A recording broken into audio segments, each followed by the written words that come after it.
En el marco de los festejos de los 54 años del Festival de Avándaro, grandes personalidades se reunieron en las instalaciones de UC Radio para revivir esos grandes momentos históricos. Mientras las cámaras estaban grabando, detrás de cámara esto se vivió.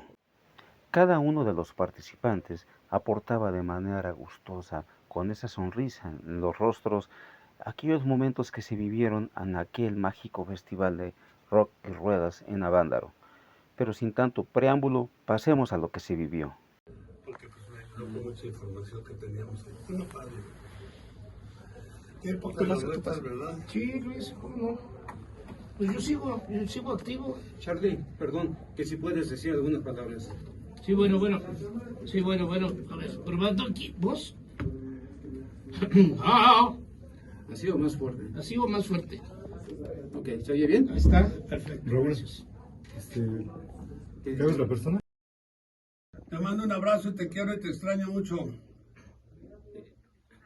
Que no tenemos audio. No, salud.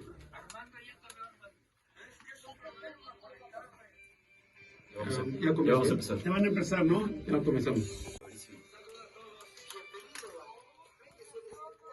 Hola Marisela, ya vamos a comenzar. Está muy fuerte. Está muy fuerte.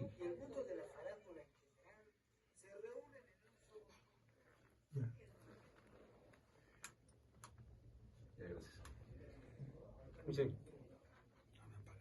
Lo pueden sintonizar a través de un cerrado.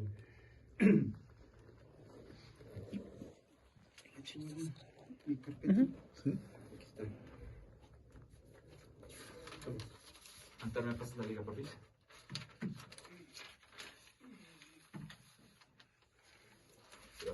Gracias.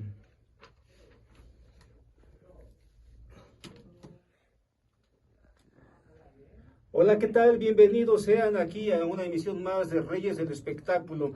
El día de hoy tenemos a grandes leyendas que estuvieron hace 54 años en uno de los festivales más históricos musicalmente hablando, allá en 1971, en Valle de Bravo, cuyo nombre es el Festival de Avándaro. Llevó otro nombre, quizás el Festival de Rock y Ruedas en Avándaro, pero hoy tenemos grandes leyendas que nos acompañan.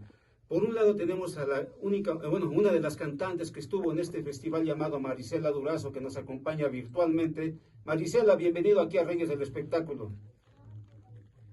Gracias. Gracias, Marisela. Gracias, Marisela.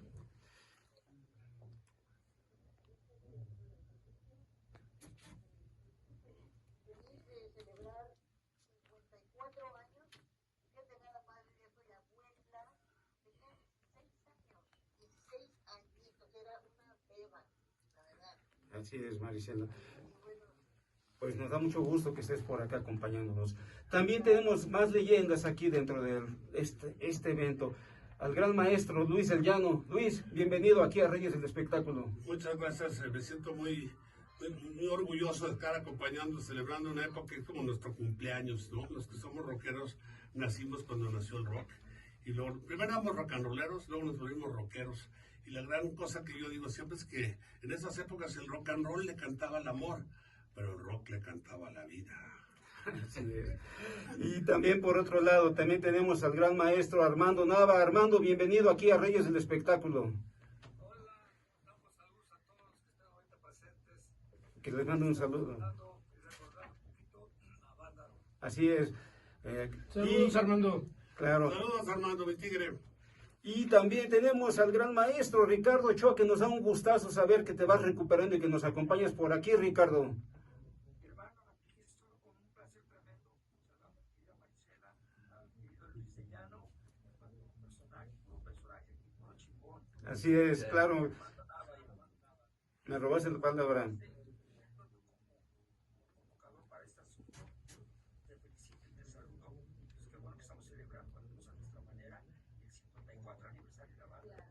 Así es.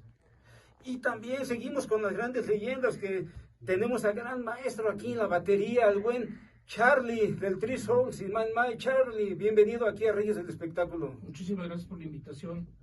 Aquí estamos. Gracias, Charlie. Y en la parte periodística tenemos a uno de los maestros también que fueron parte de este festival y obvio que tampoco podía faltar aquí el gran maestro Javier Hernández Chelico. Javier, bienvenido. Me siento muy halagado de estar entre tu pura personalidad. Y No. también fui a Vándaro. Claro. Yo cumplí años, fíjense que me festejaron como 200 cuates ahí. Felicidades, feliz cumpleaños. Y también nos acompañan aquí también nuestro buen amigo Humberto. Humberto, bienvenido aquí a esta Gracias, mi emisión. querido Raúl, gracias. Buenas tardes a todos los streamers y contando con estas grandes leyendas aquí. Bienvenidos. Gracias. Saludos, un placer y gracias. Pues vamos a entrar en materia, sé que va a ser algo muy complejo teniendo tantas leyendas, pero yo les quiero aventar el primer dardo al aire. Es realmente Avándaro es esa joya musical que no fue apreciada en aquella época, pero que actualmente ya se le comienza a dar ese peso. Perdón, si puedo. Adelante, Lo adelante. importante de Avándaro es saber la verdad. La verdad nos hará libres. De alguna forma, los mitos de Avándaro siguen creciendo y cada vez van a ser más grandes. Que si pasó esto, que si se desbocó. No, señores. Lo que pasa es que estábamos haciendo una tocada para una carrera de coches. Esperábamos 10, 20 mil personas, llegaron 250,000 personas. La primera vez que se reúnen 250,000 personas y jóvenes por razones no políticas. Donde aparte lo importante es que no hubo una pelea, un robo, un asalto, una violación, o sea, no pasó nada de lo que todo el mundo decía. Obviamente 250,000 personas, pues, no es que salió de control. Obviamente lo que pasa es que nos rebasó la cantidad de gente. Habíamos planeado un escenario, las bocinas, las cosas en forma muy rupestre. Esa era la época donde no había las bocinas y la tecnología que hay ahora en los conciertos a los que vamos con todos los aparatos tecnológicos, los LEDs, las pantallas, los mappings. No, vivíamos en la prehistoria en esa parte y aún así tuvimos la suerte de que no nos pasó nada, que salimos adelante y obviamente no había una estrella extranjera, todas eran de aquí. Entonces aquí Armandito Molino, que en paz descansa, al que recuerdo muchísimo, y todas sus experiencias. Para mí, yo tuve la oportunidad de estar, hice un prólogo de un libro que hizo Federico Rubli con una fotógrafa, una señora Iturbide, muy bonito. Y luego tuve la suerte de publicar a los 50 años un libro que se llama Vándaro, cuando el rock mexicano, cuando la juventud mexicana perdió la inocencia. En la que traté de hacer una narrativa lo más realista que pude, hablando de la verdad, sin cosas políticas y sin justificaciones, ¿no? Lo que hicimos para nosotros, los que estuvimos ahí, nos dijeron, el que estuvo en Avándaro estuvo, y el que no estuvo, pues nada más no estuvo. Así de sencillo. Tiene razón, tiene razón Luis, porque dice que fueron 250,000 personas. Ahora ya fueron 1,000,000. ¿Cuál es el número real? ¿Cuál es el número Yo creo real? que entre 350,000. Me Es que no refiero- se puede sacar desde arriba. Una estadística como tal, Hay claro. un mar de gente. A ver, La gente, a lo que me la gente refiero- aquí acampando y los otros en el río. No, desde arriba era un mar de gente. ¿Cuánta gente fue realmente a Vándaro? No creo que se sepa la Yo me cantidad. refería a que ahora muchos apuntan que fueron a Vándaro. Y Hay vieron más muchos gente. mitos alrededor, Ah, pero no, muchísimos muchísimos. mitos. Inclusive los mismos presentes pues pierden la proporción de lo que estamos hablando de hace 54 años. ¿no? Pues, He tenido la oportunidad de trabajar en el periódico La Jornada y cuando cumplí 50 años me dieron 3 días para hacer las notas el viernes, sábado y domingo. Entonces entrevisté a personas que fueron y las que no fueron, que también es importante, las que no fueron, porque no fueron, ¿no? Por ejemplo, Memo Briceño, que ya estaba en el rol, porque no fue, ¿no? Hay cosas que se ignoran. Y también, generalmente entrevistamos a los de siempre. Entonces, yo tuve la Exactamente. oportunidad, entrevisté, por ejemplo, al Oso, que casi nadie había entrevistado al Oso, por ejemplo, ¿no? El Oso, pues, tenía Dice una- Marisela Durazo. a- ¿Qué es por lo mismo? ¿Qué dice Marisela? ¿Qué Es es por que- la magnitud. Que no se sabía la magnitud No, del concierto como tal. ni organizadores ni nadie nos esperábamos ese Que no se limitó a mucha gente. Sí, así es. Ahora resulta que mucha gente ya fue. Pero, Armando, ¿qué significó para ti ser esa parte medular que abrió el concierto? ¿Cómo te sentiste allá arriba? Y sobre todo, ese nervio de adolescente de haber un mar de gente ahí. ¿Qué pasó por tu mente en ese momento?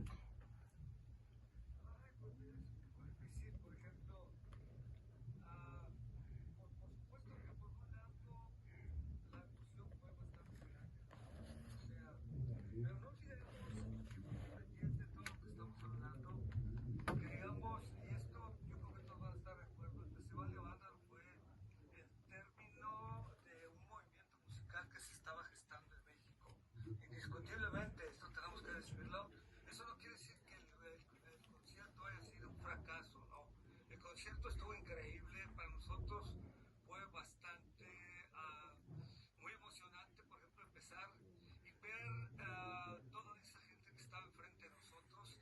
Y aún así, con todo digamos, las faltas de sonido, como dice Luis de Llano, que tuvimos, inclusive para ese caso tuvimos que poner todos un poco de nuestro sonido.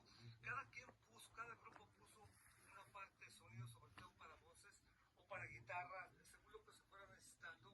Nosotros pusimos todo, nosotros puso todo, y me supongo con Peace and Love, el ritual, todos pusimos todos los instrumentos que teníamos, y de eso se hizo un gran equipo, porque en ese tiempo no existía esa tecnología de equipo, y no, en México no había, digamos, no se pudiera rentar sonido para lo que se iba a hacer. Ahora, tampoco se esperaba que el concierto de banda fuera a ser como fue. Entonces, ahí hay varias cosas en las que sí quisiéramos que tuviéramos que platicar y no. Quisiera yo añadir una Sí, por cosa. supuesto.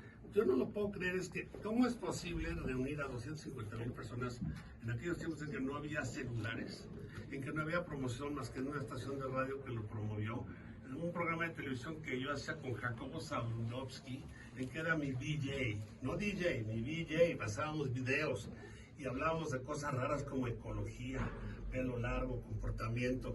Bueno, yo creo que lo interesante es cómo, la onda de Woodstock, que sí se llamó, le puse porque lo que pasa es que yo estaba en Los Ángeles trabajando y tuve mucha oportunidad de conocer muchos conciertos y muchos artistas, y me acuerdo cuando vi por televisión el concierto de Woodstock, que era como un desastre nacional. Había 1,5 millones de personas, no sé, ahí sí había 1 millón. Y me quedé impresionado cuando de repente estaba yo un día en mi oficina, me llegaron Justino Compeán, el negro López Negrete, y me dijeron, oye, vamos a hacer una carrera de coches, ¿no quieres hacer una noche mexicana? Dije, ay, mira, una noche mexicana, ¿por qué? Porque son aburridas las carreras. Ellos mismos lo dijeron, tardan mucho en dar la vuelta, porque no fue alrededor de todo Valle de Bravo, fue nada más en el circuito Avándaro. Entonces, pues yo que de repente me prendo, digo, no, como aquí, lo que soñé toda mi vida, y regresé y me empecé a calcular, a medir, a hacer... ¿Perdón? No sé, bueno... Adelante, Luis, adelante. Una voz misteriosa. Adelante, ahí se metió ahí una... Pero la verdad es que lo interesante también es que no nada más fue la música, no, fue el fenómeno de comportamiento de la gente, de los jóvenes. ¿Por qué? Porque todos se volvieron iguales. Estaba lloviendo, estaba lleno de lodo, todos estaban igual de mojados, igual de lodosos. Tuvieron que subsistir. Pero lo que pasa es que subsistieron porque se apoyaron. Surgió un espíritu de solidaridad unos con otros, que pues, compartieron la comida, compartieron el baño, hacían casita, las chavas se desmayaban, las pasaban por arriba. Eso fue lo que realmente me hizo sentir a mí especial. Esa hermandad que pocas veces vemos, en conflictos, con un momento difícil en México políticamente, después del halconazo y antes de eso el 68. Entonces, imagínate la gente lo que esperaba. Ahora, lo importante es que yo me acuerdo tener el micrófono y estar varias horas, igual que el Bob Orange, que era un compañero mío, y Eduardo Davis, pues éramos los locutores. Eduardo Davis Signoret. Y entonces la pasábamos prendiendo a la gente. Y llegaba un helicóptero y el Bob Orange decía, bueno, ese helicóptero nos va a echar 3 kilos de mota. Todo el mundo lo ovacionaba, que se pare el helicóptero y que se vaya. No, fueron comportamientos muy padres. Todo el mundo se portó, aunque no lo crean, bien. Hubo muchas encueradas y muchos encuerados. ¿Por qué? Porque estaban empapados, ¿ok? Entonces ahí vienen los mitos, ¿no? Pero ¿qué pasó? El único error que cometimos es que invitamos a la prensa equivocada. Así es. En lugar de llevamos a los espectáculos que les valía un gorro y estaban tomando su whisky en el club de golf. Y los periódicos nos pegaron duro, pero por razones políticas, no por razones personales. Entonces, ¿qué pasó? Que lo volvieron, se fue de control. Yo me acuerdo cuando llegué a México con mis hijas, y estoy feliz de la vida, y me dice mi papá, hijo, ¿qué hiciste?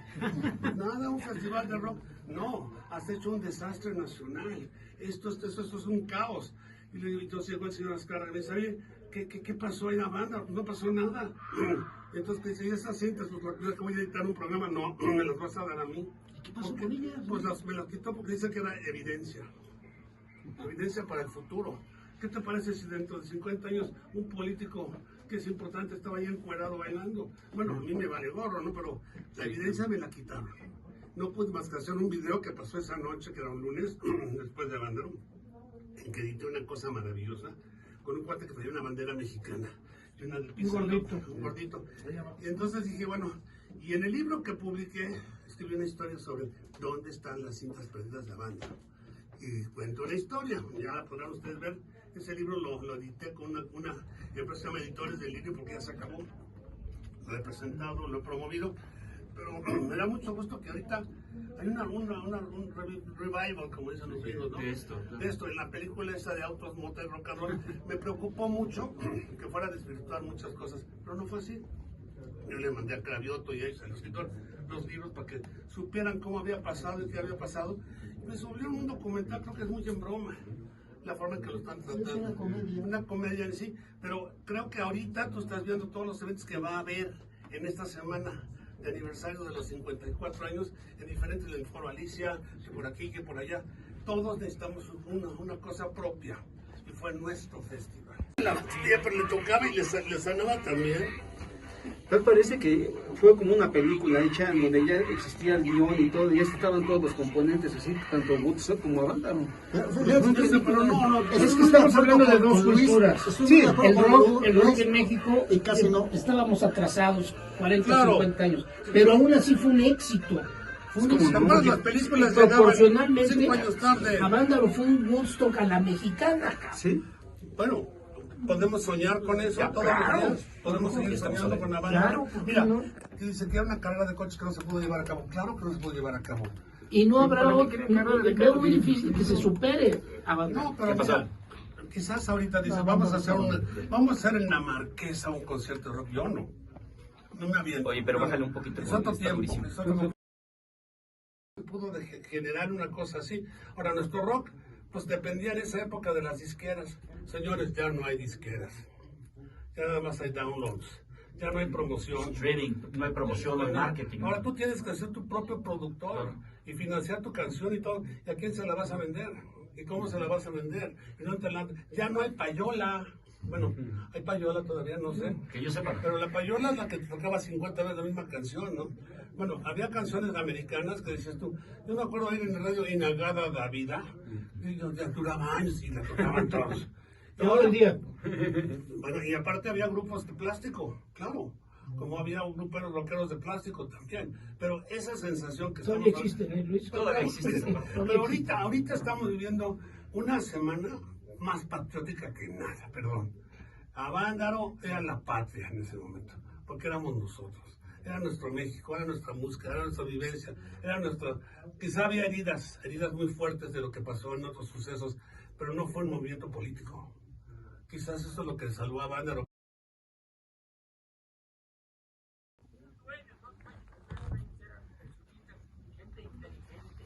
Aquí estamos hablando de dos empresarios, aquí una carrera de carro, que para promover además, lo ha dicho, un fraccionamiento, que ahorita es una cosa residencial maravillosa.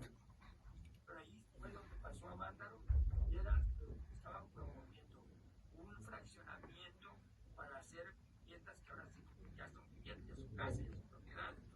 Pero el punto es este, Avándaro fue el romper el huevo, como dice Germán Hayes, para nacer hay que romper el huevo. Se rompió el huevo del rock mexicano. Ojo, hablo de composiciones, hablo de aportaciones, hablo de toda la conciencia del rock. O sea, todo. Oye, Ricardo, lo que pasa es que en la música todos hacen covers. Yo hice una novela que tú me musicalizaste que se llamaba Baila Conmigo. ¿Te acuerdas? Que hablaba, que era una música, era una novela que trataba de los 60s. Hiciste unos covers maravillosos y los pusiste de moda. Porque hay una cosa, el rock and roll nunca pasa de moda. Todavía te lo ponen y te acuerdas. Y el rock, lo que pasa es que el rock es algo más para pensar. El rock le está cantando, como dije, a la vida cosas muy interesantes y muy fuertes y muy poéticas, ¿no? Y tú muchas veces las letras no las entiendes, pero muchas veces pues sabes que las necesitas tener porque yo le pregunto, por ejemplo, a muchos talentos que conozco y digo que hacen auditorios nacionales y hacen foros soles y hacen eso. Oye, ¿qué sientes tú cuando el público ya te robó la canción? Y se quedan así pensando y dicen, es el sentimiento más puro y más increíble de mi vida, que estén cantando mi canción en la forma que lo están cantando. Yo nada más pongo el micrófono así y el micrófono recoge las voces de todos. Esa contagiada es lo importante de la música. Todas las músicas y todas las canciones tienen su estilo, su forma y su concepto. El concepto de los grupos vocales es que tú las cantas todavía, que te acuerdas de tu época, de tu prepa, de tu escuela, de tu novia, de tus cuates, de tu colonia, de tus amigos. Eso es lo que la música te da, el retro tan increíble de estas cosas. No, son muchas cosas, son muy confusas. Pero ese rock que empezamos era muy puro. Las canciones de Lora las tenías que escuchar con claridad porque la voz de Lora es muy especial, ¿no? No cantaba suavecito, te la cantaba fuerte. Pero aún así no estaban haciendo covers. Estaban cantando cosas propias y eso es lo que dio la maravilla. Y no se hizo un disco bien de eso porque todo el mundo quiso hacer su disco por su lado. Y aparte salieron versiones que no son auténticas porque no se tocó eso. El único que tenía ahí un señor que se llama Mario Ruano, que era el que tenía radio, no me acuerdo qué radio era, Félix Ruano, ¿no? Pero Ricardo y yo hemos vivido épocas donde hemos sido rockeros pobres, hemos sido rockeros simpáticos, hemos sido rockeros aventureros. Y yo creo que yo le aprendí a Ricardo tantas cosas. Mi hijo, por ejemplo, Luis, pues él le enseñó a tocar. Y yo me acuerdo que los rockeros importantes de esa época eran los músicos que hacían hacían los que se llaman los figurantes de los grupos que estaban tocando, que estaban cantando y esos fingían que tocaban.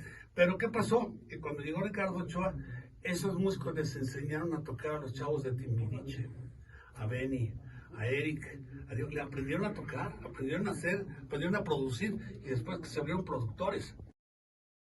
Su vida amargado por el hecho de no haber hecho, porque rentó una limusina y llegó en una limusina y nunca pudo pasar, obviamente se tuvo que regresar. O sea, por andar rockstareando no lo logró nunca. En ese momento no había alfombras rojas, en ese momento no había, las películas llegaban 3 años tarde, la música llegaba, bueno, para comprar un disco así, ¿cuánto costaba un disco? Era carísimo los discos extranjeros, ¿no? Y los discos mexicanos, pues, prohibieron el rock en español, porque lo consideran que un melenudo vestido con pantalones así, ya sabes, esos de bombachones, era un peligro para México. Lo sentían que era un delincuente, no era un delincuente, era una gente normal, pero la moda, ¿cómo te cambia? La verdad, pero la verdad llega y está llegando. La moda es lo que te acomoda hoy en día, ¿no? Bueno, y aparte esto va a dejar que pueda renacer un poco, porque ¿sabes qué? Qué lástima, porque había muy buenos compositores, muy buenos cantantes, muy buenos músicos, y todos se quedaron sin chamba. Desgraciadamente, Luis, actualmente para mí, la mayoría de los grupos suenan igual. No hay una identidad, desgraciadamente. En esa época sí la había. No, porque aparte de eso había, bueno, de ahí salieron los hoyos funkis después. Claro, claro. Estaba prohibido que tocaran, ya no podían tocar aquí y allá. Y el hoyo funky, pero aparte había un sonido que competía con el rock, que era el sonido con más metales. De Blood, Sweat and Tears, y eso era todo un sonido un poquito más instrumental que el de la guitarra. Las bandas. Más bandas, sí. Pero pues, aún así subsistieron. Yo intenté hacer programas de rock, pude hacer Alta Tensión, que fue un experimento, luego pude hacer una que se llama Super Rock en concierto, sábados del rock, y al final apareció uno que se llama Música Futura. Invitábamos a todos los grupos. Ahora, admirable, los rock and rolleros no sabían hacer playback. Tenían que tocar en vivo. Y lo malo es que los ingenieros de sonido de la empresa no tenían la más remota idea de cómo mezclar a un rockero. Entonces tardamos horas enteras porque sonaba horrible, la batería sonaba. Pero hasta que un día llegó un señor, amigo mío español, se llama Miguel Ríos, y trajo su propia consola. Y trajo su propio ingeniero y lo montó en el estudio y por primera vez sonó como yo quería que sonara, ¿no? Es difícil porque tuvimos que educarnos musicalmente. Ahora ya hay escuelas que dan clases de cómo manejar una consola, cómo manejar una conexión. O sea, yo hasta quiero hacer un grupo que se llama los Roadies. ¿Sabes quiénes son los Roadies? Los que montan los aparatos. Entonces yo le digo, oye, los Roadies. Por ahí nuestro querido Benny, ¿no? También bueno, es apodado por ahí también como el Roadie, ¿no? Bueno, es que los Roadies eran los que ensayaban cómo sonaba el bajo, y después se daban una rola y eran buenísimos, eran mejores que la banda. Sí, así pasa. No, pero yo los Roadies no puede ser un grupazo, ¿no? ¿Qué pasó, Ricardo? Ok, a ver, le suben tantito para que escuchen lo que va a hablar Ricardo. Charlie, ¿estás ahí? Aquí estoy. Aquí está escuchando. A ver, permíteme. Sí, adelante. ¿Está Chelico? ¿Está Chelico? Aquí también. Quiero que escuchen esto. ver, échale. Armando Nava no se ha podido conectar. ¿Quién no puede conectar? Antar. No se ha podido conectar a Armando Nava. De hecho ya te mandé Algo así que si ya tienen el nuevo link. Sí, ya lo tienen. Ya lo tienen, Armando. Lo van a Ya lo checar tienen, ahorita. Ricardo. Que ahorita lo chequen. Porque le mandes un texto y Ya lo vio, de hecho ya se ahorita, lanzó. ahorita se lo van a mandar. Pero continuemos con...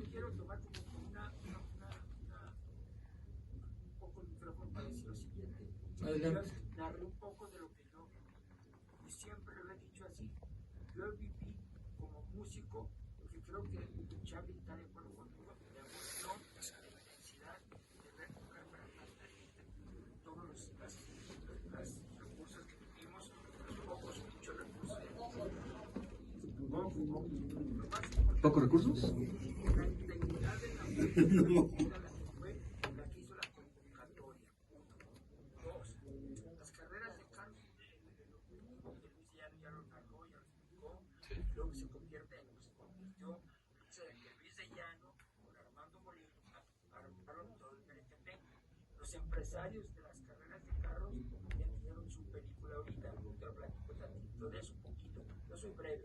Lo que más quiero decir es eso. Luis de Llano es parte para mí, como productor, como compositor, como rockero, muy importante de lo que se convierte en rock ya de los 80s en adelante. Y estoy hablando de 80 en adelante, si quieren luego lo platicamos más a fondo. Estamos hablando de Avándaro. Entonces, como resultado de todo lo que pasó en Avándaro, se dieron la escasez de trabajo a Marisela, todo el trabajo de los 70 fue ya en Pasto. Yo en el 77 me vine a Estados Unidos, regreso en los 80 y se convierte en otra cosa porque aprendí muchas cosas de acá, luego lo comentaré en mi historia. Pero hablando de Avándaro, no deja de ser un parteaguas que me duele mucho decirlo, porque nadie de los organizadores, ni Luis de Llano, ni nadie, ni Armando Molina, nadie puso reglas como lo hicieron en Woodstock. Woodstock tiene dueño. Todo lo que se filmó, todo lo que se hizo. Tiene los derechos. Tienen los derechos, ¿no? Todo lo que se grabó.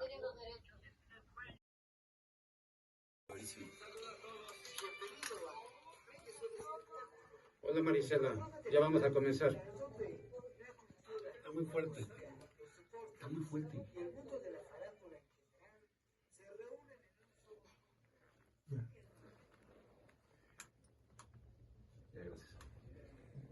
Sí. Lo pueden sintonizar a través de un cerrado.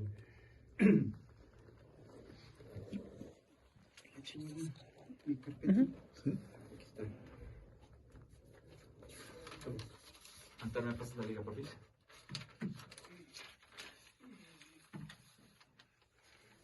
Gracias.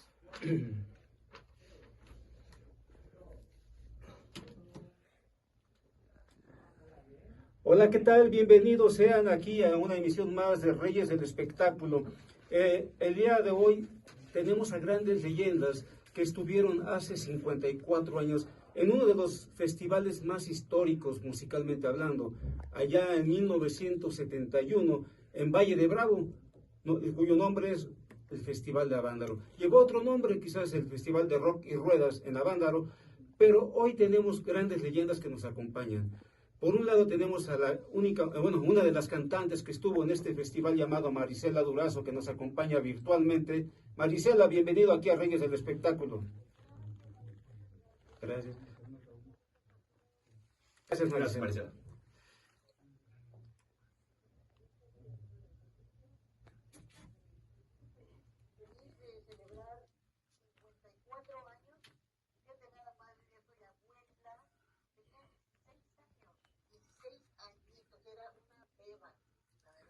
Así es, Marisela. Pues nos da mucho gusto que estés por acá acompañándonos. También tenemos más leyendas aquí dentro de este evento. Al gran maestro Luis del Llano. Luis, bienvenido aquí a Reyes del Espectáculo. Muchas gracias, me siento muy orgulloso de estar acompañando, celebrando una época que es como nuestro cumpleaños, ¿no? Los que somos rockeros nacimos cuando nació el rock. Y luego, primero éramos rock and rolleros, luego nos volvimos rockeros. Y la gran cosa que yo digo siempre es que en esas épocas el rock and roll le cantaba al amor, pero el rock le cantaba a la vida. Así es. Y también por otro lado, también tenemos al gran maestro Armando Nava. Armando, bienvenido aquí a Reyes del Espectáculo. Hola, damos saludos a todos los que están ahorita presentes. Que les mando un saludo. Y recordar un poquito a Vándaro. Así es. Saludos, Armando. Claro. Saludos, Armando, mi tigre. Y también tenemos al gran maestro Ricardo Ochoa, que nos da un gustazo saber que te vas recuperando y que nos acompañas por aquí, Ricardo. Hermano, aquí estoy con un placer tremendo. Saludamos a mi querida Marisela, a mi querido Luis Sellano, un personaje muy chingón. Así es, claro. Me robaste la palabra. Para este asunto, te felicito y te saludo. Es que bueno que estamos celebrando a nuestra manera el 54 aniversario de la banda. Así es. Y también seguimos con las grandes leyendas que tenemos al gran maestro aquí en la batería, el buen Charlie del Three Souls y Man My. Charlie, bienvenido aquí a Reyes del Espectáculo. Muchísimas gracias por la invitación. Aquí estamos. Gracias, Charlie. Y en la parte periodística tenemos a uno de los maestros también que fueron parte de este festival y obvio que tampoco podía faltar. Aquí el gran maestro Javier Hernández Chelico. Javier, bienvenido. Me siento muy halagado de tu pura personalidad. Y también fui a Vándaro. Claro. Yo cumplí años, fíjense que me festejaron como 200 cuates ahí. Felicidades, feliz cumpleaños. Y también nos acompañan aquí también nuestro buen amigo Humberto. Humberto, bienvenido aquí a esta... Gracias, mi querido Raúl, gracias. Buenas tardes a todos los streamers y contando con estas grandes leyendas aquí. Bienvenidos. Gracias. Saludos, un placer y gracias. Pues vamos a entrar en materia, sé que va a ser algo muy complejo teniendo tantas leyendas, pero yo les quiero aventar el primer dardo al aire. Es realmente Avándaro es esa joya musical que no fue apreciada en aquella época, pero que actualmente ya se le comienza a dar ese peso. Perdón, si puedo... Adelante. Lo importante de Avándaro es saber la verdad. La verdad nos hará libres. De alguna forma, los mitos de Avándaro siguen creciendo y cada vez van a ser más grandes. Que si pasó esto, que si se desbocó. No, señores. Lo que pasa es que estábamos haciendo una tocada para una carrera de coches. Esperábamos 10, 20 mil personas. Llegaron 250,000 personas. La primera vez que se reúnen 250,000 personas y jóvenes por razones no políticas. Donde aparte lo importante es que no hubo una pelea, un robo, un asalto, una violación, o sea, no pasó nada de lo que todo el mundo decía. Obviamente 250,000 personas, pues, no es que salió de control. Obviamente lo que pasa es que nos rebasó la cantidad de gente. Habíamos planeado un escenario, las bocinas, las cosas en forma muy rupestre. Era la época donde no había las bocinas y la tecnología que hay ahora en los conciertos a los que vamos con todos los aparatos tecnológicos, los LEDs, las pantallas, los mappings, no, vivíamos en la prehistoria en esa parte y aún así tuvimos la suerte de que no nos pasó nada, que salimos adelante y obviamente no había una estrella extranjera, todas eran de aquí. Entonces aquí Armandito Molino, que en paz descansa, que recuerdo muchísimo, y todas sus experiencias. Para mí, yo tuve la oportunidad de estar, hice un prólogo de un libro de que hizo Federico Rubli con una fotógrafa, una señora Iturbide, muy bonito. Y yo tuve la suerte de publicar a los 50 años un libro que se llama Vándaro, cuando el rock mexicano, cuando la juventud mexicana perdió la inocencia, en la que traté de hacer una narrativa lo más realista que pude, hablando de la verdad, sin cosas políticas y sin justificaciones, ¿no?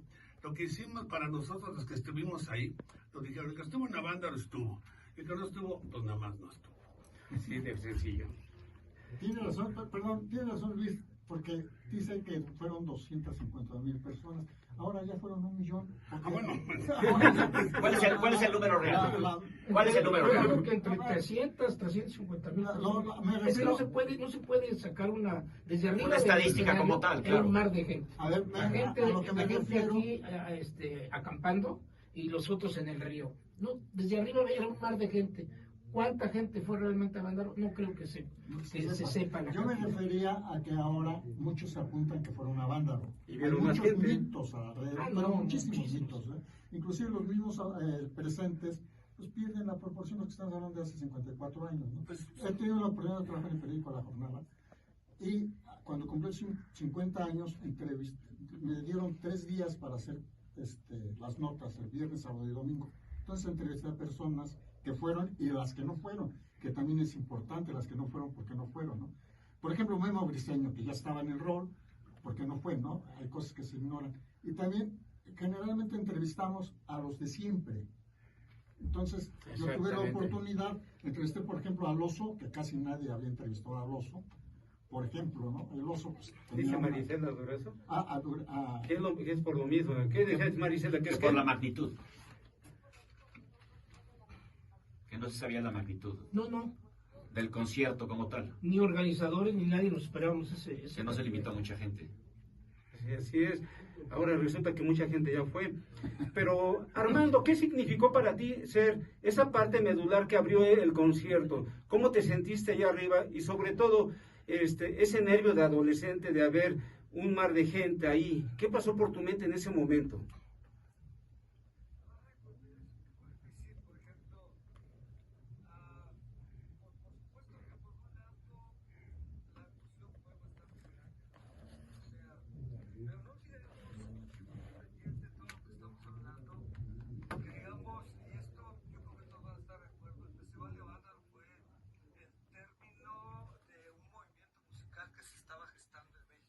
Indiscutiblemente, esto tenemos que decirlo. Eso no quiere decir que el concierto haya sido un fracaso, ¿no? El concierto estuvo increíble, para nosotros fue bastante, muy emocionante, por ejemplo, empezar y ver toda esa gente que estaba enfrente de nosotros, y aún así con todo digamos, las faltas de sonido, como dice Luis de Llano, que tuvimos, inclusive para ese caso tuvimos que poner todos un poco de nuestro sonido. Cada grupo puso una parte de sonido, sobre todo para voces o para guitarra, según lo que se fuera necesitando. Nosotros pusimos todo, nosotros puso todo, y me supongo con Peace and Love, el ritual, todos pusimos todos los instrumentos que teníamos, y de eso se hizo un gran equipo, porque en ese tiempo no existía esa tecnología de equipo, y no, en México no había, digamos, no se pudiera rentar sonido para lo que se iba a hacer. Ahora, tampoco se esperaba que el concierto de banda fuera a hacer lo que fue. Entonces, ahí hay varias cosas en las que sí quisiéramos que tuviéramos que platicar y no, Quisiera yo añadir una Sí, por cosa. supuesto. Yo no lo puedo creer, es que ¿cómo es posible reunir a 250,000 personas en aquellos tiempos en que no había celulares, en que no había promoción más que en una estación de radio que lo promovió, en un programa de televisión que yo hacía con Jacobo Zabludovsky, en que era mi DJ, no DJ, mi DJ, pasábamos videos y hablábamos de cosas raras como ecología, pelo largo, comportamiento. Bueno, yo creo que lo interesante es cómo, la onda de Woodstock, sí se llamó, le puse, porque lo que pasa es que yo estaba en Los Ángeles trabajando y tuve mucha oportunidad de conocer muchos conciertos y muchos artistas, y me acuerdo cuando vi por televisión el concierto de Woodstock, que era como un desastre nacional. Había 1,5 millones de personas, no sé, ahí sí había 1 millón. Y me quedé impresionado cuando de repente estaba yo un día en mi oficina, me llegaron Justino Compián, el negro López Negrete, y ven, oye, vamos a hacer una carrera de coches, ¿no quieres hacer una noche mexicana? Dije, ahí, mira, una noche mexicana, ¿por qué? Porque son aburridas las carreras, ellos mismos lo dijeron, tardan mucho en dar la vuelta, porque no fue alrededor de todo Valle de Bravo, fue nada más en el circuito a Vándaro. Entonces, pues yo que de repente me prendo, digo, no, como aquí, lo que soñé toda mi vida, y regresé y me empecé a ver calcular, a medir, a hacer... ¿Perdón? No sé, bueno... Adelante.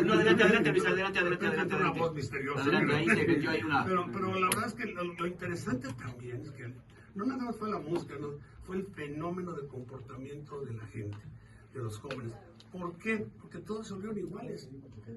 Estaba lloviendo, estaba lleno de lodo, todos estaban igual de mojados, igual de lodosos. Tuvieron que subsistir. Igual de prendidos. Pero lo que pasa es que subsistieron porque se apoyaron. Surgió un espíritu de solidaridad unos con otros, que pues, compartieron la comida, compartieron el baño, hacían casita, las chavas se desmayaban, las pasaban por arriba. Eso fue lo que realmente me hizo sentir a mí especial. Esa hermandad que pocas veces vemos, en conflictos, con un momento difícil en México políticamente, después del halconazo y antes de eso el 68. Entonces, imagínate la gente lo que esperaba. Ahora, lo importante es que yo me acuerdo tener el micrófono y estar varias horas, igual que el Bob Orange, que era un compañero mío, y Eduardo Davis, pues éramos los locutores. Eduardo Davis Signoret. Y entonces la pasábamos prendiendo a la gente. Y llegaba un helicóptero y el Bob Orange decía, bueno, ese helicóptero nos va a echar 3 kilos de mota. Y todo el mundo lo ovacionaba, que se pare el helicóptero y que se vaya. No, fueron comportamientos muy padres. Todo el mundo se portó, aunque no lo crean, bien. Hubo muchas encueradas y muchos encuerados. ¿Por qué? Porque estaban empapados, ¿ok? Entonces ahí vienen los mitos, ¿no?